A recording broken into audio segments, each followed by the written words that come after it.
Like this, when God open hand for your matter, it go make everywhere it is smooth for you. As I declare you so, over 147 Southwestern youth groups don't come together. And today, now don't openly declare their support for Peter Obi for this February 25 election when they come soon. I don't want to talk too much. When I listen, but I say when I hear from them as they talk why they choose to support Peter Obi to become the next president. Obedient family, this is not the video you need to share today. Make everybody they see them, make they see us, our Obedient family, they grow, and make people see reason to come join this our Obedient movement. When I watch the video. Long. Ahead the presidential election, a youth body in collaboration with the coalition of 147 youth groups in the Southwest say they are throwing their weight behind the Labour Party presidential candidate Peter Obi and Dati Ahmed Baba to rescue Nigeria from what they described as economic sabotage with the target to deliver 5 million votes. We endorse Peter Obi because we look at it that if you look in the last 4 dispensations today, Baba Sanjo was the president of this country for 8 years. Then we have the northern part, the south, and also we feel that equity and justice, fairness should be served in this regard, that the Southeast should produce the next president. And among the Southeast, among the candidates in Southeast, we found Peter Obi worthy. We found Peter Obi a man of integrity, a man that have the capacity, a man that have what it takes to deliver Nigeria from this economic sabotage we have found ourselves in the last 8 years. It's time Nigeria moves forward. And those to move it forward right now is the unity between the Igbos and the Yorubas. It's been long in waiting. They should come together. And there are others who are in the southern north who are willing, also buying into the idea to come together so that we can save Nigeria. Why would we want to save Nigeria? Well, Japan is doing so well for Asia. And Nigeria is the most populous black nation. We should be doing so well for Africa as well.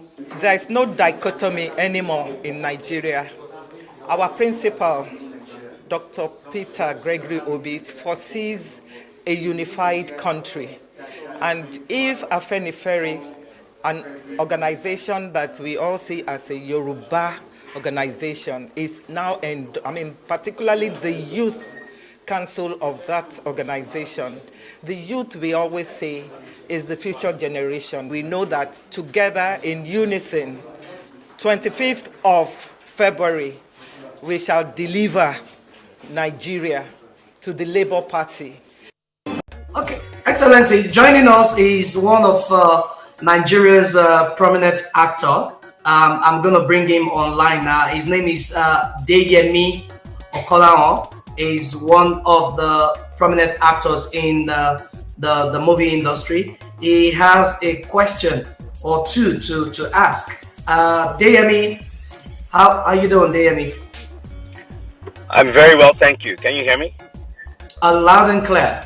His Excellency is here, and of course, we said earlier that you have some questions to ask. So, what are your questions? He's waiting. First of all, it is an honor to be here, Your Excellency. Thank you so much for listening to the voice of the youth and attending this forum. We really appreciate that. Thank you. Anytime.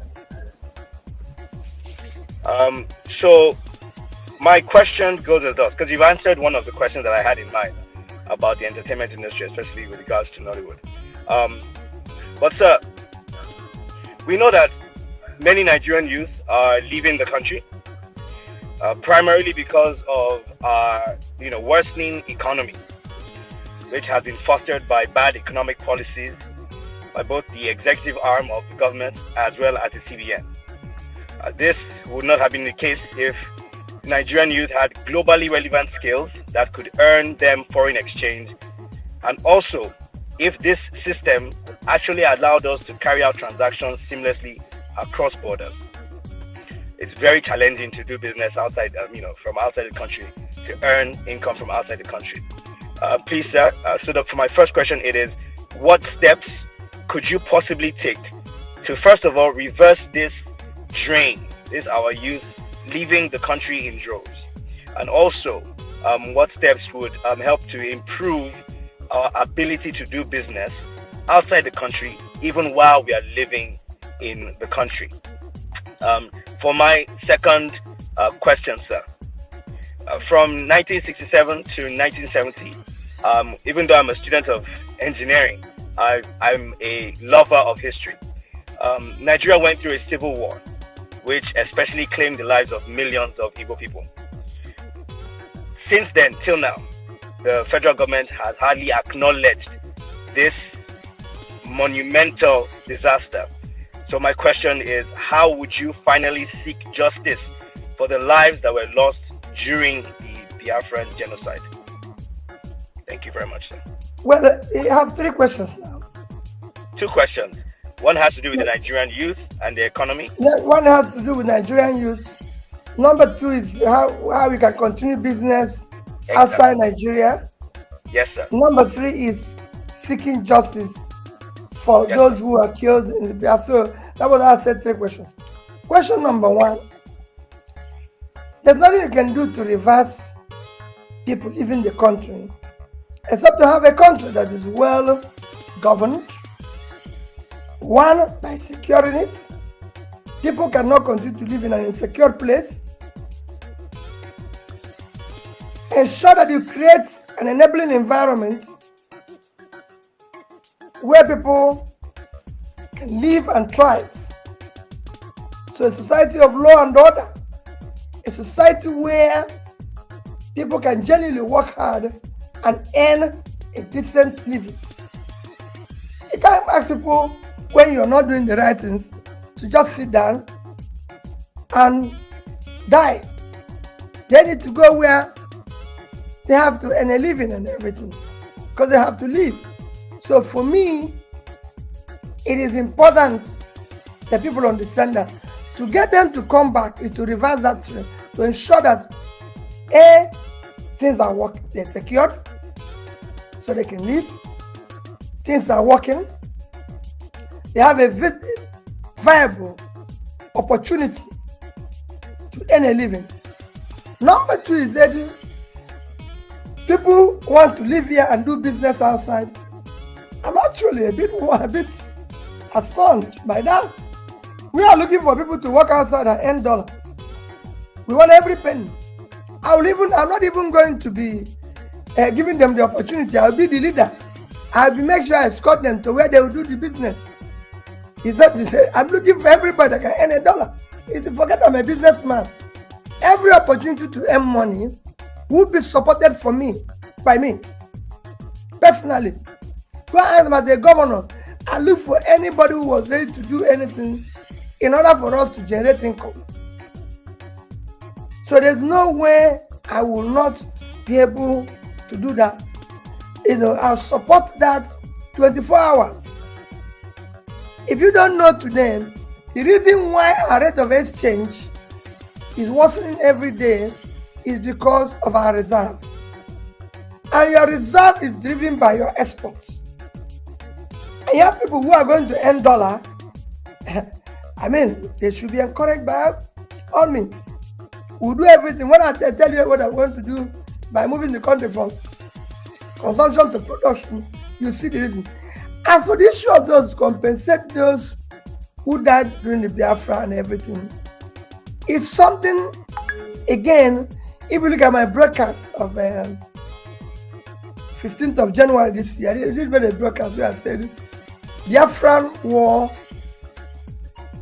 had ended 53 years ago and should remain ended. People should not try to reenact it. And the only way to make it so that it's ended is that we now have to build a country called Nigeria. And that's why I've always said to people, I'm not contesting an election because it is turn of the Southeast. No, I don't want anybody to vote for me on that basis. I'm a proud Igbo man. I'm a proud Southeasterner.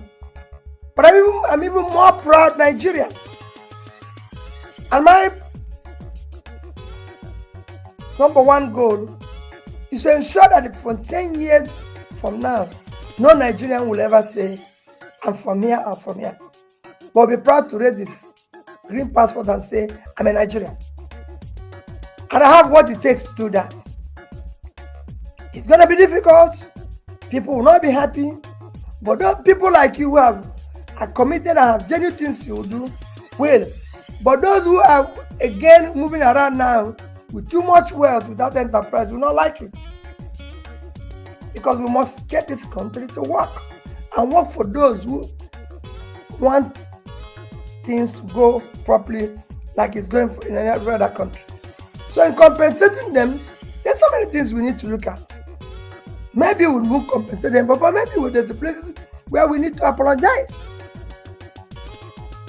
I need to look at what happened in Niger Delta, where their land is devastated, we're taking their oil, the place is polluted, they have no life again, they can't go to fishing, they can't do farming, they can't do everything.